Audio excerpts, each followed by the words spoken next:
Arrêtez! Hurla l'enfant, et une Bentley noire freina juste à temps pour ne pas écraser la vérité. Paris, hiver glacial. Les rues sentent l'urine, la pluie et l'indifférence. Dans un recoin du 18e arrondissement, entre un centre commercial abandonné et une bouche de métro en panne, un petit garçon noir de 12 ans, Malik, s'est construit un abri de fortune avec du carton, des sacs plastiques et un rideau de douche volé. Chaque matin, il se réveille avec la morsure du froid sur ses joues, le dos humide, les mains déjà gercées. Son chien Courage, un bâtard borgne et boiteux, dort collé contre lui pour lui donner un peu de chaleur. Leur lien est silencieux, plus fort que des mots. Malik n'a plus de famille depuis qu'un incendie a emporté sa mère. Il avait 7 ans. Depuis, les foyers l'ont rejeté, la rue l'a adopté. Il évite les maraudes et les regards. Ce monde-là n'a pas de place pour les enfants sans papier, sans adresse, sans nom. Il observe les gens, devine les horaires des boulangers pour récupérer les invendus, apprend à lire les visages, la peur, la honte, l'ignorance. Malik est invisible, mais il voit tout. Et chaque soir, avant de s'endormir, il ferme les yeux et imagine un uniforme de pompier, une sirène qui hurle et lui qui sauve quelqu'un. Pas pour la gloire, juste pour exister. Un jeudi soir, l'air est plus glacé que d'habitude. Malik n'a rien mangé depuis 2 jours. Courage boite de plus en plus. Il décide d'aller vers l'hôtel Céleste, l'un des plus chers de Paris. Là-bas, les poubelles regorgent de restes luxueux.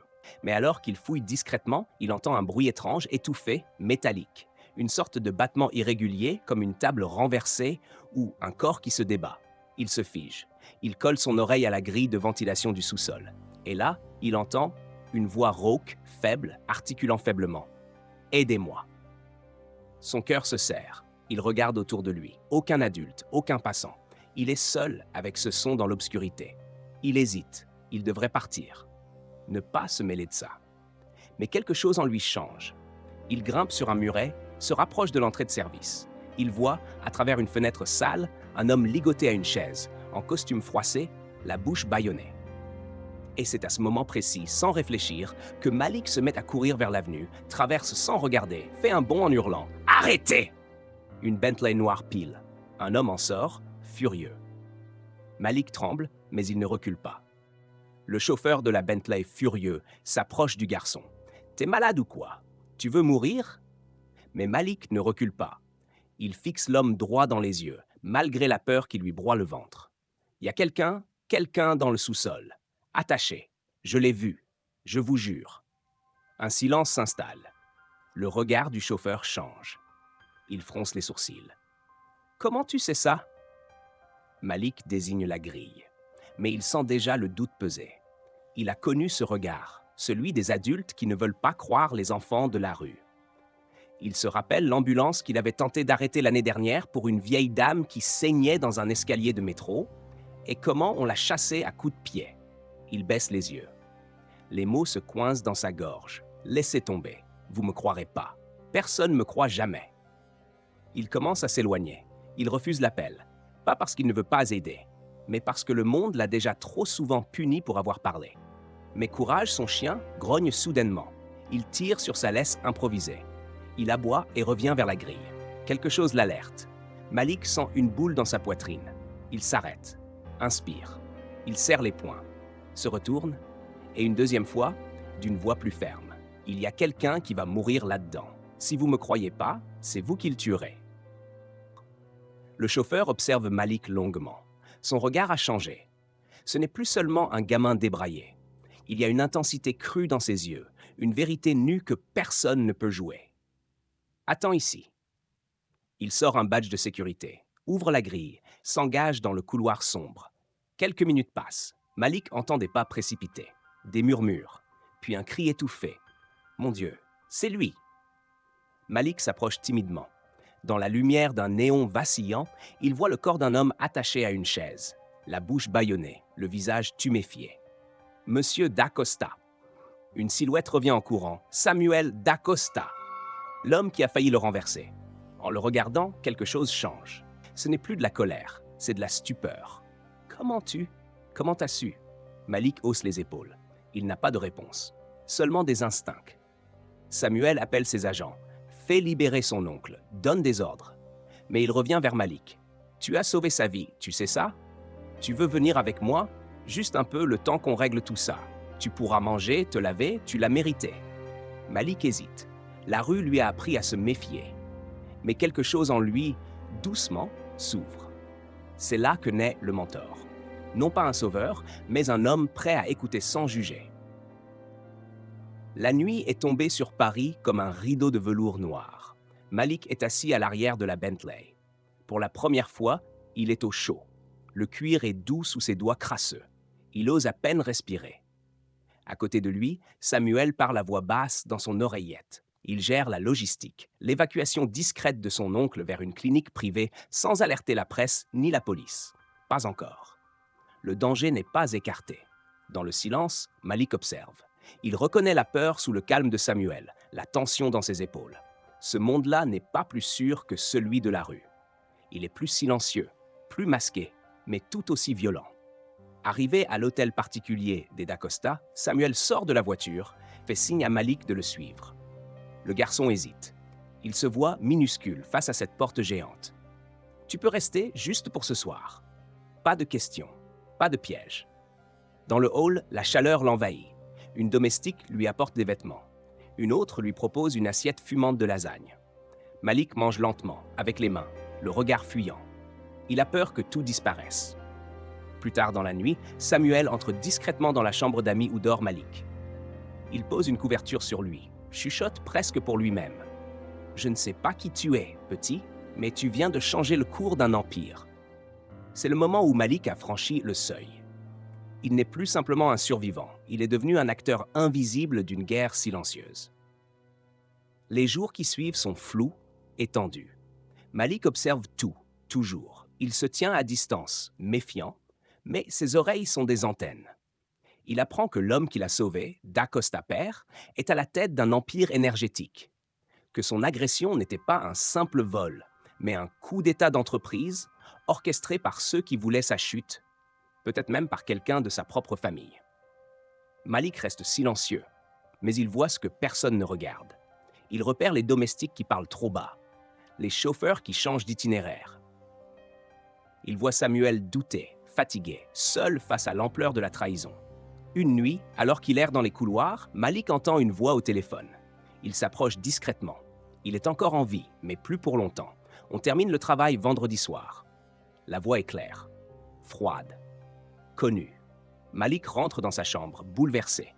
Il regarde Courage, qui remue doucement la queue. Son cœur bat la chamade. C'est là qu'il comprend que ce qu'il a vu ne suffit pas. Il lui faut des preuves. Il doit s'impliquer. Et vite. Le lendemain, il va voir Samuel, pose une question simple. « Si je peux vous montrer ce qu'il prépare, vous me protégerez ?» Samuel, d'abord surpris, le fixe longuement. Ce monde ne pardonne pas aux enfants qui le défient, Malik. Mais si tu veux le faire, alors je serai derrière toi, jusqu'au bout. Ainsi se forment les alliés. Et les ennemis, eux, ne tarderont pas à frapper. Il pleut à verse ce soir-là. Le genre de pluie qui lave les rues de Paris, mais laisse les cicatrices intactes. Malik est recroquevillé sur un fauteuil en velours dans la bibliothèque des Dacosta. Il serre dans sa main un petit dictaphone numérique que Samuel lui a offert. Au cas où tu entends quelque chose d'utile. Mais ce soir, ce n'est pas ce qu'il entend qui le réveille. C'est ce qu'il ressent. Une intuition brutale, presque animale. Samuel est parti en réunion.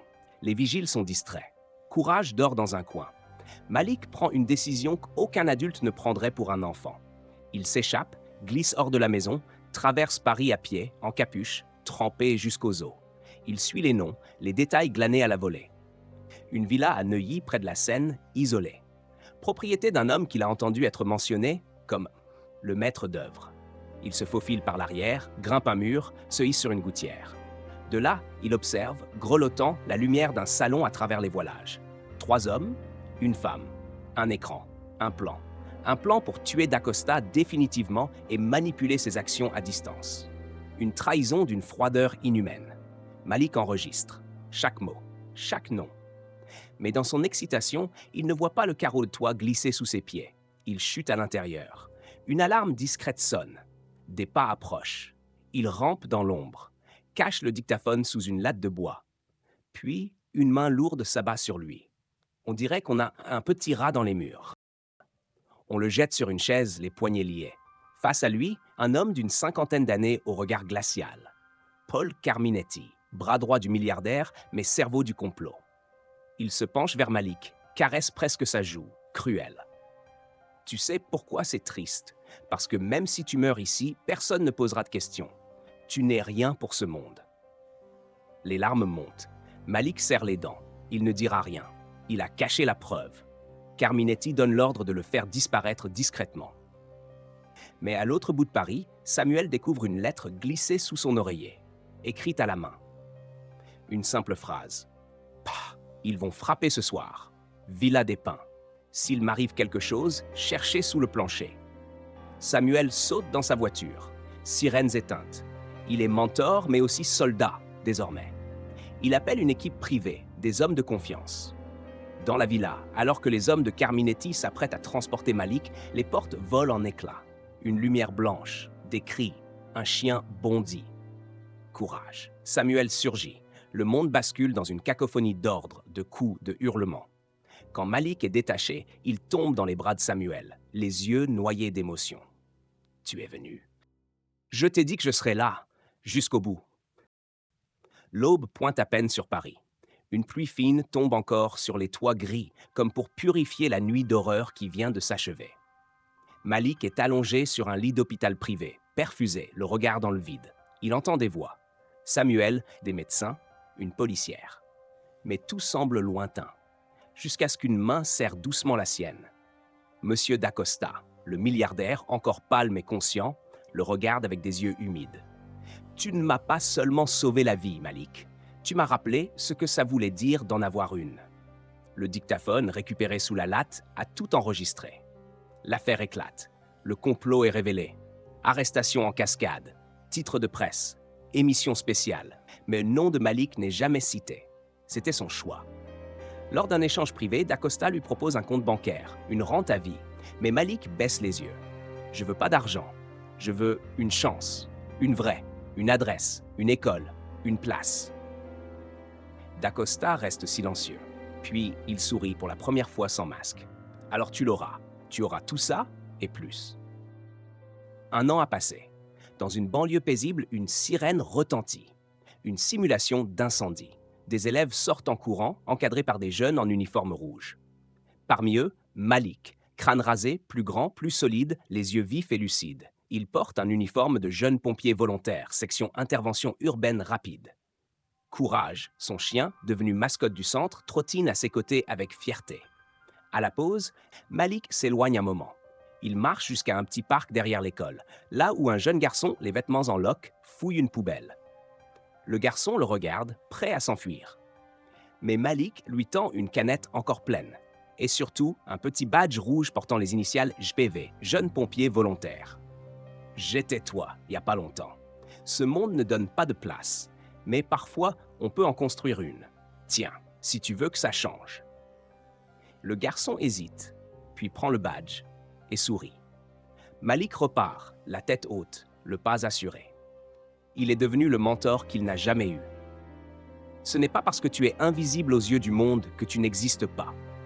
Ce n'est pas parce que tu n'as rien que tu ne peux tout changer. Un simple cri, un « arrêtez » peut briser le silence d'un système entier. Parce que parfois, les héros n'ont ni cap ni nom. Ils ont juste le courage d'oser.